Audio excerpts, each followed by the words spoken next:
Bom dia, minha gente.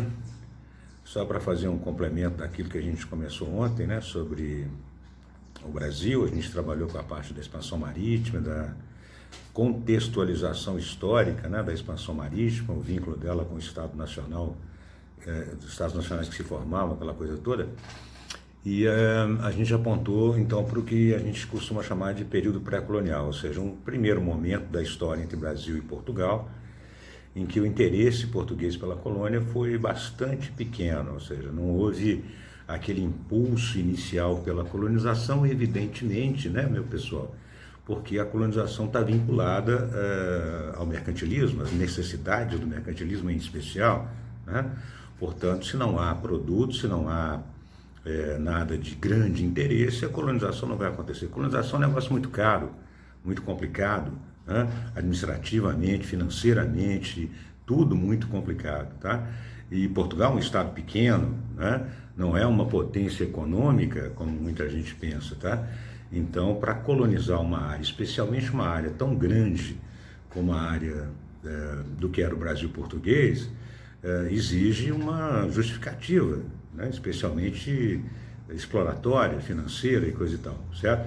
Isso não havia. Então, as primeiras atividades por aqui foram muito poucas, né? Atividade de exploração e reconhecimento do litoral, coisa extremamente importante, né? Para se dominar completamente um território. Boa parte disso foi feito, ou seja, essa exploração do litoral foi feita pelos próprios comerciantes de pau-brasil, né? O pau-brasil era uma madeira, não o pau-brasil, né? Mas madeiras do tipo, né? Cisalpináceas, leguminosas daquele tipo já eram conhecidas dos portugueses de outras áreas coloniais, né?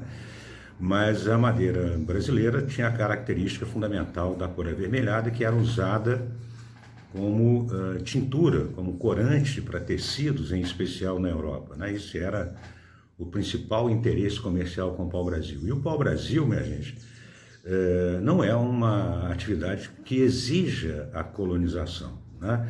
E pela forma como ele foi explorado, através do escambo, ou seja, da cooperação, né, de trabalho entre os portugueses e os índios, não havia necessidade de colonização. Então, o que o pessoal fazia?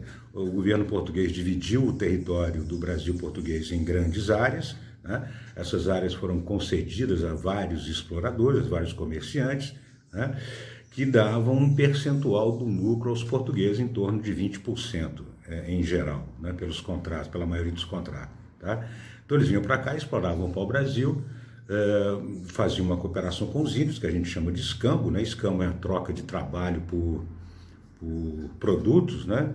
Então os índios cortavam a madeira, identificava-se a madeira, em toda a Mata Atlântica brasileira essa madeira é presente, né? Hoje em menor quantidade, evidentemente, né? Cortavam as árvores, arrastavam as toras até o litoral, colocavam aquilo em feitorias, ou seja, pequenos armazéns que os portugueses montavam próximo ao litoral, porque o objetivo da exportação é claro, né? E enchiam, né, os navios e se mandavam, né? Não há necessidade de colonização, certo? Uma coisa importante sobre o escambo, sobre essa relação primária, né, entre os portugueses e os índios, é que muita gente geralmente atribui a isso um caráter pejorativo, né? A pessoa costuma dizer que os portugueses davam bugigangas, ou seja, porcarias, coisas sem importância para os índios. Há que se tomar muito cuidado com esse tipo de coisa, né? Porque os índios não são idiotas, não são tolos, ingênuos, né? Completamente como o pessoal acredita. Eles podem ter uma ingenuidade natural diante da estrutura e das características culturais dos europeus daquele momento, né? Mas eles têm seus próprios interesses, né? E a cooptação, né, sempre foi uma arma, talvez a mais importante, na minha opinião, dos portugueses no Brasil com relação aos índios, né? Ou seja, a tentativa de demonstrar para os indígenas que a proximidade com os europeus era útil, era interessante, né? Esse foi o principal instrumento de colonização, né? Quem se aproxima, quem coopera, a gente absorve, né? E quem não coopera é declarado índio ou bárbaro, né? E a guerra contra os bárbaros era justificada pela legislação portuguesa, ou seja, índios que repudiavam todo e qualquer tipo de civilização, né? eram combatidos pelo Estado português, né? E os outros recebiam prêmios, né? Muitos índios, inclusive, posteriormente, na medida em que a colonização vai acontecer, vão ocupar cargos, né, específicos dentro da colonização, sargento-mor, né, administradores, ou seja, aldeias indígenas se transformaram inteiramente, né, em cidades portuguesas, né, como o Campo dos Goitacazes, por exemplo, no Rio de Janeiro, e vários outros exemplos, né? Então, a cooptação foi fundamental, a demonstração de que é útil se aproximar do europeu. Portanto, o termo bugiganga não é exatamente adequado. Tá? Outra coisa interessante que também já caiu no Enem é você perceber que esse estranhamento com relação às coisas é de duplo sentido. Né? Me lembro, por exemplo, de um registro que a gente tem de um líder indígena no Brasil, que questiona os portugueses, né? Por que eles gostavam tanto de madeira, se na terra deles não tinha madeira, né? Porque aqui tinha madeira para todo lado, e porque esse fascínio pela madeira, a ponto de atravessar, né, o oceano para vir buscar madeira, os índios também não entendiam isso, porque aquilo para eles não era importante, não era um valor, tinha para todo lado, é isso? Tá? Então a madeira, num certo sentido, é uma bugiganga, certo? Tá? Então é importante você perceber essas questões culturais e essas relações que são fundamentais, né? Insisto com vocês que essa ideia da cooptação, muita gente acha que a arma de fogo superior dos europeus é que garantiu a colonização, não foi não. Né? Mesmo porque a arma de fogo daquele período, do século XVI, não era tão eficiente, tão impressionante assim, né?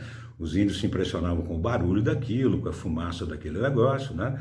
Mas em combate ela não era tão importante assim, especialmente numa área de selva, numa área fechada, né? Onde os portugueses pouco conheciam o território, né? Então milhares de índios com flechas, né, eram muito mais eficientes do que centenas de portugueses com bacamarte, trabuco, esse tipo de arma, né? Que tinham um poder de fogo e uma precisão muito pequena, né? Então, a grande arma, na minha opinião, é a cooptação, ou seja, fazer com que os índios cooperassem, né? E, evidentemente, essa aproximação vai levando ao interesse maior, especialmente por parte dos jesuítas, muito ligados ao Estado português, que era a catequese, a formação das missões, aquela coisa toda, tá? Agora, isso é importante da gente considerar, porque as colônias existem em benefício da metrópole, isso a gente nunca pode esquecer, né? As colônias existem em benefício da metrópole, não é uma economia própria, é uma economia montada para ser uma economia periférica, né, de fornecimento. Tá? A relação do exclusivo comercial é fundamental para você entender nisso aí. A colônia é fornecedora e consumidora exclusiva de uma determinada metrópole, né? Portanto, nesse momento, para os portugueses, era muito mais interessante as Índias Orientais do que o Brasil, né? As especiarias de Paraná estavam por lá, e não por aqui. Tá? Agora, uma série de fatores vão se juntando para determinar o início da colonização, que acontece por volta de 1530. Né? Por exemplo, um interesse estrangeiro pelo Brasil, né? Outras potências europeias, né, começam a se interessar pelo Brasil, a França, posteriormente a Holanda, né, a partir do momento da União Ibérica, aquela coisa toda. Era preciso garantir a posse e o controle da terra, né, para não perder para outras potências europeias. Outra coisa, a diminuição do lucro do comércio oriental, na medida em que mais produtos chegavam à Europa, naturalmente o preço dessas especiarias cai, e na medida que o preço cai, a margem de lucro diminui, né, para um empreendimento tão difícil, tão complicado como ir até as Índias, trazer isso de volta, que levava meses e meses, às vezes anos, né? Um lucro menor é preocupante, então era preciso criar alternativas para a ocupação do Brasil, e a alternativa vai ser o açúcar, né? Os portugueses aprenderam todo o processo de elaboração do açúcar nas Índias. A cana-de-açúcar é uma planta de origem asiática, veio da Índia, né? E eles dominavam todo o processo. Então a ideia era transportar a cana-de-açúcar para o Brasil e transformar o Brasil num grande fornecedor de açúcar, tá? Muito mais próximo da Europa, com, portanto, os custos de transporte, de levar esse produto muito menores do que nas Índias, né? E isso aumentaria a taxa de lucro, né? E é aí que começa a colonização, a junção desses fatores todos, né? A partir de 1530, a gente tem as primeiras expedições efetivamente colonizadoras, que inclusive já trazem mudas de cana-de-açúcar para cá, né? A expedição de Martim Afonso de Souza é um exemplo, né? Ela funda a primeira vila portuguesa no Brasil, né? Em São Vicente, aquela coisa toda, tá? E começa a produção de açúcar. É importante lembrar que para a produção de açúcar, os portugueses precisavam de contar com apoio, né? Tanto para o início do processo administrativo, para financiar o processo de colonização, né? E para financiar as primeiras unidades produtoras de açúcar, precisavam de dinheiro, né? De capital. E Portugal não era uma economia lá muito estável, né? Uma economia geralmente deficitária, né? E aí que entram os holandeses, né?